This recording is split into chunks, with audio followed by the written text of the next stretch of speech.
Hello बेटा, आज हम आपको माइक्रो ऑर्गेनिज़म्स जो आपको लास्ट वीडियो में बताया था मैंने चैप्टर कि माइक्रो ऑर्गेनिज़म्स हमारे फ्रेंड्स हैं या फो, हमने ये लगभग आधा चैप्टर आपको कंप्लीट करा दिया था। आज उसके बाद वाला चैप्टर मैं लूँगी आपका। लास्ट टाइम पे मैंने आपको टाइप्स ऑफ माइक्रो ऑर्गेनिज़म बता दिए थे बेटा, और वायरसेस के बारे में भी बताया था थोड़ा बहुत। तो आज हम सीधे मैं आपको इनकी पिक दिखाऊंगी, ठीक है। आपकी बुक में है तो आप ये देखिए, हमने जो टाइप्स ऑफ माइक्रो ऑर्गेनिज़म पढ़ा था, सबसे पहले बैक्टीरिया पढ़ा था। तो देखिए बैक्टीरिया में ये आपके 2 टाइप्स के ये ऊपर वाला देखिए बैक्टीरिया है, दोनों अलग अलग शेप्स के, कई शेप्स में बैक्टीरियाज पाए जाते हैं। तो ये डिफरेंट शेप की जो दो टाइप्स यहाँ पे दे रखी हैं आपकी बैक्टीरिया की, ये बैक्टीरिया हैं। और इसके नीचे देखिए बेटा, इसके नीचे वाला देखिए, ये इसके नीचे वाला देखिए आपकी, ये क्या है, ये है एल्गी। एल्गी के 2 एग्जाम्पल दे रखे हैं, एक दे रखा है क्लेमाइडोमोनास और स्पाइरोगायरा, ठीक है। ये स्पाइरोगायरा और क्लेमाइडोमोनास ये दोनों क्या हैं, एल्गी हैं। क्लियर? ओके, एल्गी मीन्स शैवाल, ये मैंने आपको बताया था। अब देखिए, अब इधर देखिए इस वाली पिक में, यहाँ पर ये क्या है आपके, ये प्रोटोजोआ के 2 एग्जाम्पल दिए हुए यहाँ पे, एक अमीबा दे रखा है और एक पैरामीशियम दे रखा है बेटा। क्लियर? ओके, अब यहाँ नीचे देखिए, ये आपको ब्रेड मॉड का, यानी ये तीनों आपके क्या हैं, फंगी हैं। ये जो लास्ट वाले हैं ये तीनों क्या हैं आपके, ये फंगी हैं, यानी फंजाई हैं, ये फंजाई ग्रुप के हैं माइक्रोब्स।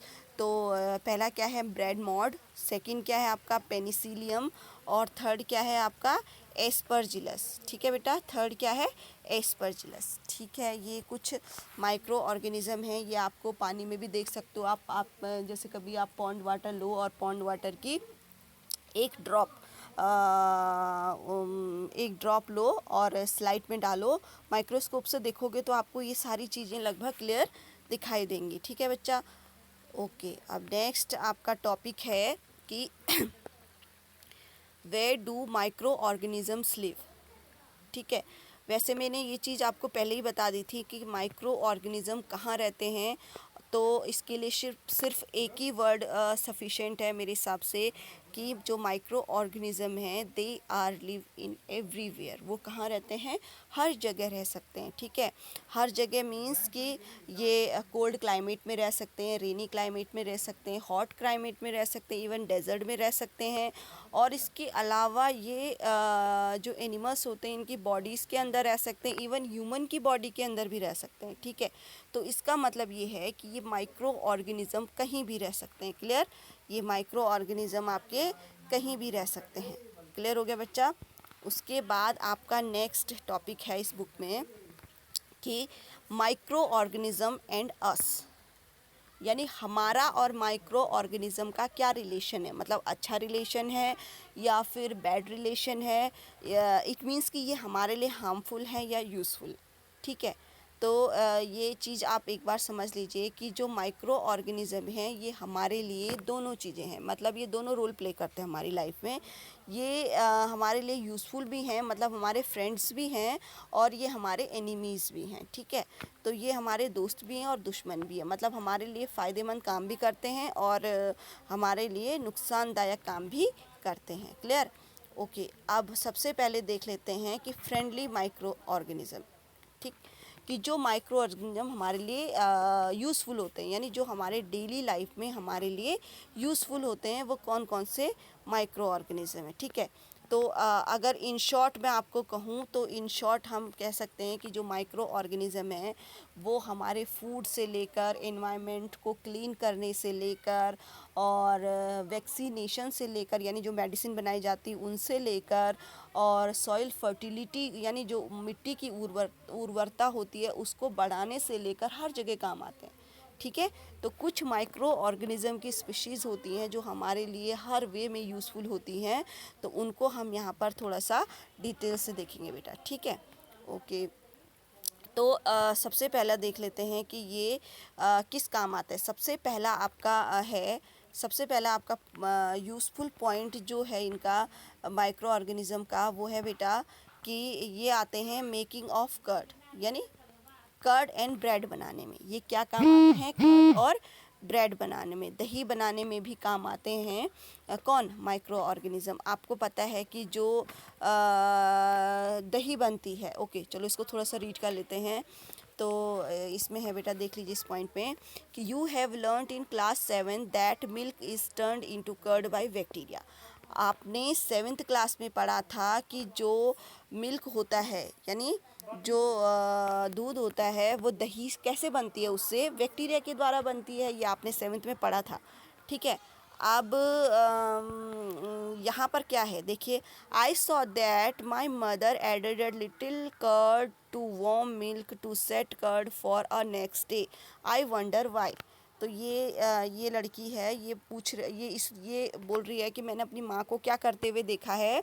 मैंने अपनी माँ को इस वाले पैराग्राफ में देखिए कि मैंने अपनी माँ को दूध में गरम दूध में मतलब थोड़ा सा दही मिलाते हुए देखा है, ताकि नेक्स्ट डे के लिए जो दूध था वो दही बन के बिल्कुल तैयार हो जाए। और मैं इसको देख के क्या हो गई? आश्चर्यचकित हो गई, ठीक है।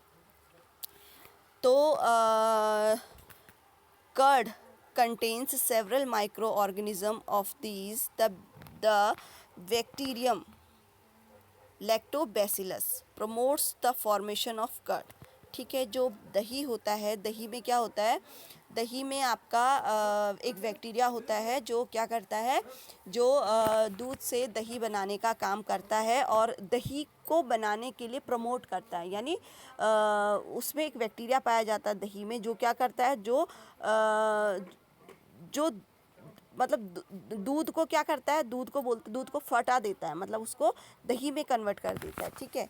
ओके, नेक्स्ट है आपका it multiplies in milk and convert it into curd. अब ये क्या करता है, कैसे करता है? ये बैक्टीरियम लैक्टोबैसिलस ये क्या करता है कि जब ये दूध में, यानी दही की एक चम्मच भी अगर आप दूध में मिला दोगे तो ये क्या करता है, ये इसमें एक बैक्टीरिया होता है, तो एक चम्मच में अगर थोड़ा सा बैक्टीरिया होगा तो वो क्या करता है, उस मिल्क में जाके मल्टीप्लाई हो जाता है। यानी एक होगा तो उसके 2 बन जाते हैं, 4 बन जाते हैं, 10 बन जाते हैं, ऐसे ऐसे करके वो मल्टीप्लाई होता रहता है।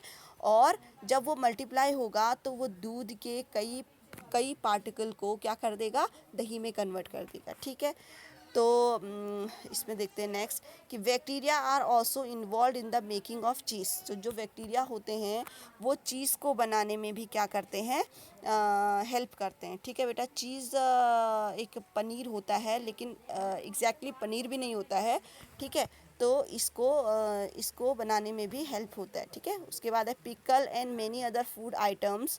अचार और तरीके के फूड आइटम्स को बनाने में भी आपका क्या यूज़ होता है, बैक्टीरिया यूज़ होता है, ठीक है। तो इसके बाद देखिए कि N important ingredients of rava, suji, idli and बैक्टीरियस